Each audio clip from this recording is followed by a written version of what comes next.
Alright guys, it's been a long while since I've made a video here, so I just figured I would do a quick video explaining some cheap options for those of you just starting off or if you're tight on money or whatever. Mostly just because I have cheap stuff to work with right now. I'm in a bit of a transitional stage moving from lower end gear towards the more higher end plate carriers and all that good stuff. So I'm just going to quickly list off some things. I'm not going to review anything.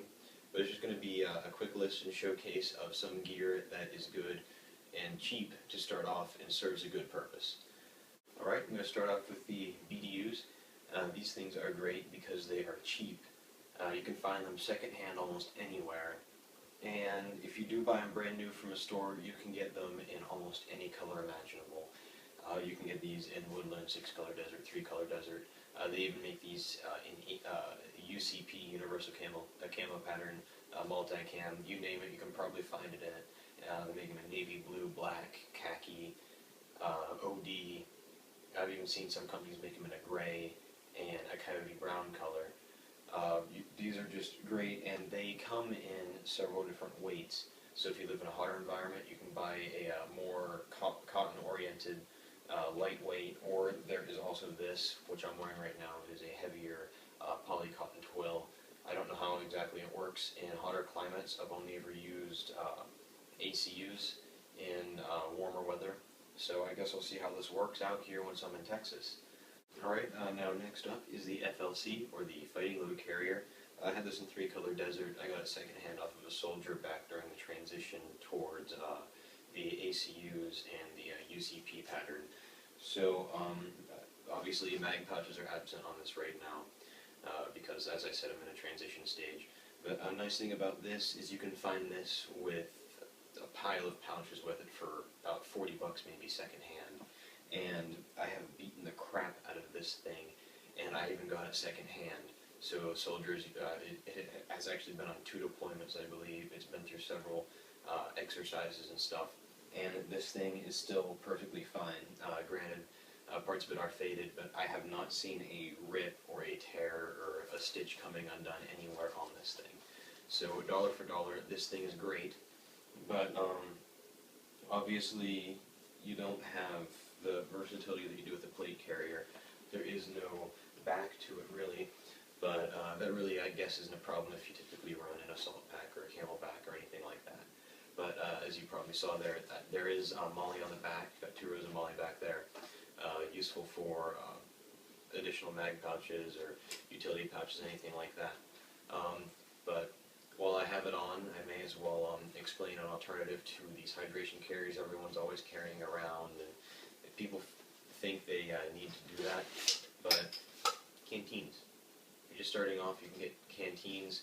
I think I bought these for, the canteen itself was $1, and then I paid another $1 for a metal canteen cup, which I just stick down into my canteen pouch. So if I'm out camping or anything, I can use my canteen cup for cooking. I can cook stuff in it. I can use it to heat anything up I may need to heat up. I can eat out of it. So don't forget that canteens exist. They're very useful, very helpful. Alright, next is what's commonly referred to as the Alice vest. Since I had this in woodland, I figured it'd be a little ridiculous to wear my woodland BTUs for you to see this. This way you can see it easier. Just like the FLC, it's very light, very cheap. I actually think you can get these for maybe 20 bucks a piece, secondhand. But these, they have nothing on the back. But, well, there are a couple loops, I guess, for if you're running an old school, like a butt pack or anything. There are loops down along the bottom for you to run a pistol belt, or some people call it a web belt, through it, so you can attach Alice gear to it. And the pouches that are on the vest itself, you have 2 grenade pouches down here, and you have enough pouches up here you can hold 6 magazines. These 2 top pouches each hold 2, and these bottom ones each hold 1. Alright, next up, probably going to be one of the more expensive items on the list here, but Vortex parkas. A lot of people are going for all this really tactical, high-speed, soft-shell stuff, but if you're just starting out, you need something that will definitely stop the wind, it will stop rain, and will keep you warm if needed. This beats soft shells in almost every one of those areas, minus the fact that they are somewhat loud and obviously this thing's a little big on me. I had it given to me for nothing, but these are great for layering under, and they definitely do stop any wind or rain coming your way. Alright, now next is the father of all large ops backpacks, and that is the Elvis Pack. Now, the Elvis Pack is very nice because it has 2-inch webbing on it, and on that 2-inch webbing you can attach more Alice gear, like pouches and such if needed. Really, you could pile this thing with mag pouches on it if you really wanted to. I don't know why, but you could. You can stuff this thing full for an op, and I'm willing to bet you still have room to spare. Now that's of course with mission essential items, so it's not just stuffing your plate carrier and your uniform and helmet in there. That obviously won't all fit in here. But if you pack smart, you can take this and a smaller bag or have your plate carrier separate or whatever, and you will be good to go. Alright, now next on the list is the standard issue 3-day assault pack. There's really nothing special about it. It's got one large pocket and then a smaller pocket up front, which can still hold a lot of stuff. It has molly on either side of the main pocket. There's enough to put a canteen pouch, which can also serve as a general purpose pouch. But again, just like everything else here, they can be, these can be found really cheap secondhand. I don't even know how much these things would be anymore. I think I paid maybe 15 or 20 bucks for this thing. And this thing has definitely seen better days. I've beaten the crap out of this.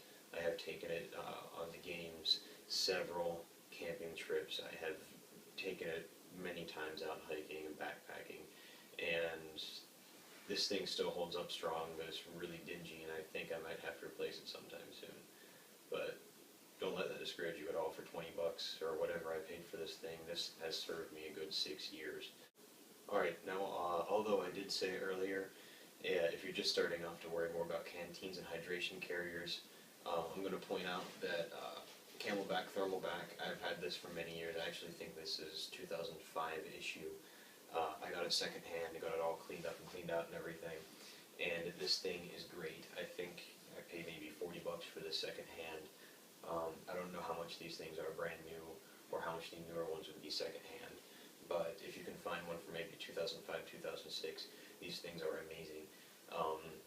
The temperature of the water does stay constant, and again, not a very big bladder there, but if you can opt for this over canteens, go for it. If you're going for more military impression, my advice though is if you're looking for maybe a freedom fighter sort of loadout, I don't think many freedom fighters are going to be running around with hydration packs and plate carriers and helmets and anything like that, but I don't know, you can do whatever you want, because that's kind of what I do. But anyway, just keep these things in mind. Try to find them secondhand if you can't afford them brand new, but if you do find them secondhand, definitely clean them out. I can't stress that enough. I don't know how long it takes for bacteria to grow in these. I don't know if they're made in such a way that bacteria can't. That doesn't sound very likely, but whatever. So I think that is all the more gear I have here that is fairly cheap that I can just point you guys in the direction towards. But I'll have a review coming up here soon, hopefully, on the HSS plate carrier that I bought from Airsoft GI. I really don't know what else I have to say here in regards to any cheaper gear aside from shop around, see what you can find secondhand. Don't always pay for something brand new if you don't have to. But then again, don't pay for something that you think is going to fail you. If you don't have full utmost faith in it, don't buy it. So, alright guys, thank you. Comment, rate, subscribe. See you guys later.